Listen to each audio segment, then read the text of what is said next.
एक बार एक स्त्री बुद्ध के पास आती है और उन पर यह आरोप लगाती है कि उसके पेट में बुद्ध का बच्चा है।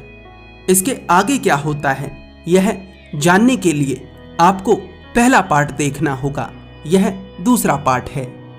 गौतम बुद्ध के कहने पर उस स्त्री को छोड़ तो दिया जाता है, लेकिन जो षड्यंत्रकारी थे जिन्होंने बुद्ध के विरुद्ध षड्यंत्र रचा था, उनके भीतर का क्रोध और बढ़ जाता है। वे बुद्ध के विरुद्ध एक और जाल बुनते हैं। इस षड्यंत्र में दो मुख्य लोग शामिल थे। पहला अजातशत्रु जो कि मगध का राजा था, और दूसरा देवदत्त जो कि बुद्ध का चचेरा भाई था।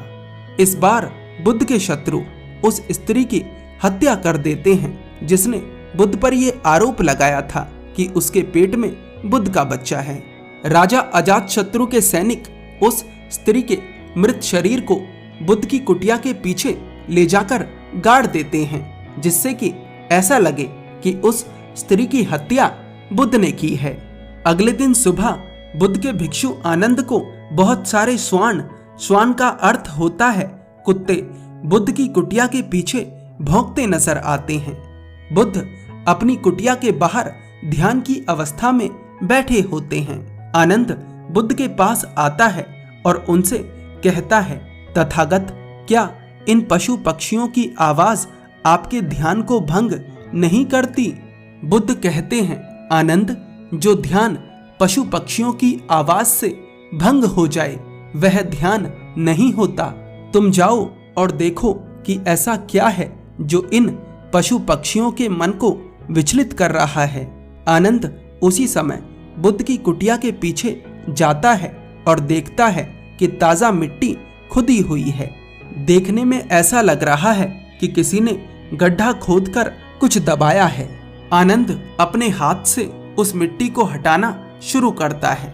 थोड़ी देर के प्रयास के बाद आनंद यह देखकर घबरा जाता है कि उस मिट्टी में एक स्त्री का मृत शरीर गड़ा हुआ है। आनंद दौड़कर जाता है और बुद्ध को सारी घटना बता देता है। उस स्त्री को उस गड्ढे से बाहर निकाला जाता है और राजा को सूचित किया जाता है। उस समय बुद्ध अपने भिक्षुओं के साथ जैतवन में थे, जो कि कौशल देश में स्थित था। कौशल देश के राजा का नाम राजा प्रसन्नजीत था। वैसे तो राजा प्रसन्नजीत भी पहले बुद्ध का शत्रु ही था, लेकिन वह बुद्ध की शिक्षाओं से प्रभावित हो उनका अनुयायी बन गया था। अनुयायी का अर्थ होता है जो भिक्षु ना बने लेकिन बुद्ध के बताए हुए मार्ग पर चले। राजा प्रसन्नजीत तुरंत अपने मंत्री बांदुल को जैतवन भेजता है। मंत्री जैतवन पहुंचता है और निष्पक्ष रूप से छानबीन शुरू कर देता है। यह खबर कि बुद्ध की कुटिया के पीछे एक स्त्री का मृत शरीर मिला है हवा की तरह आसपास के इलाकों में फैल जाती है। लोग बुद्ध और उनके भिक्षुओं का बहिष्कार करने लगते हैं, उन्हें भिक्षा देना बंद कर देते हैं, जिसके कारण बुद्ध के भिक्षुओं को भूखा रहना पड़ता है। कुछ की तो बहुत ज्यादा तबीयत भी खराब हो जाती है। बौद्ध भिक्षु लोगों को समझाने का प्रयास करते हैं कि उस स्त्री की हत्या में उनका कोई हाथ नहीं, लेकिन लोग उनकी बातों पर विश्वास नहीं करते। जितना ज्यादा लोगों ने बुद्ध और उनके भिक्षुओं को सम्मान दिया था, उससे भी ज्यादा अब लोग उनका अपमान करने लगते हैं। यह बुद्ध और उनके भिक्षुओं के लिए सबसे कठिन दौर था। समय बीतता है और यह सत्य सबके सामने आ जाता है कि बुद्ध या उनके भिक्षुओं में से किसी ने भी उस स्त्री की हत्या नहीं करी। राजा का मंत्री बुद्ध से कहता है, बुद्ध, आपको फंसाने के लिए एक बहुत बड़ा षड्यंत्र रचा गया था। इस स्त्री की हत्या किसी राजसी व्यक्ति ने करी है। वह व्यक्ति अक्सर इस स्त्री से मिलने इसके गांव जाया करता था।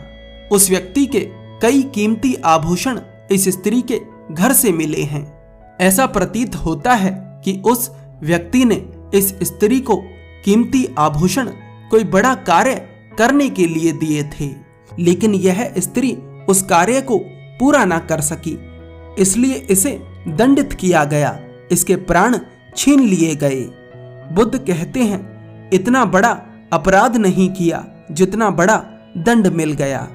मंत्री कहता है, बुद्ध, मैं जल्दी से जल्दी उस अपराधी को पकड़कर उसे सजा दिलवाऊंगा और अभी हमारे सैनिकों के द्वारा पूरे इलाके में यह खबर फैला दी जाएगी कि बुद्ध और उनके भिक्षु निर्दोष हैं। धीरे धीरे इलाके के सभी लोगों को सत्य का पता लग जाता है और वे सभी बुद्ध और उनके भिक्षुओं से क्षमा मांगते हैं। बुद्ध ने कहा है, सत्य स्वयं प्रकाशित है। सत्य को सामने आने में समय लग सकता है, लेकिन सत्य सामने आता जरूर है। बस आपको धैर्य और खुद की नजरों में सही होने की आवश्यकता है।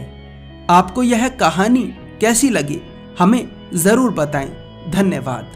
गौतम बुद्ध के पूरे जीवन को अगर आसान शब्दों में समझना चाहते हो तो यह ईबुक आपके लिए है। लिंक डिस्क्रिप्शन में है।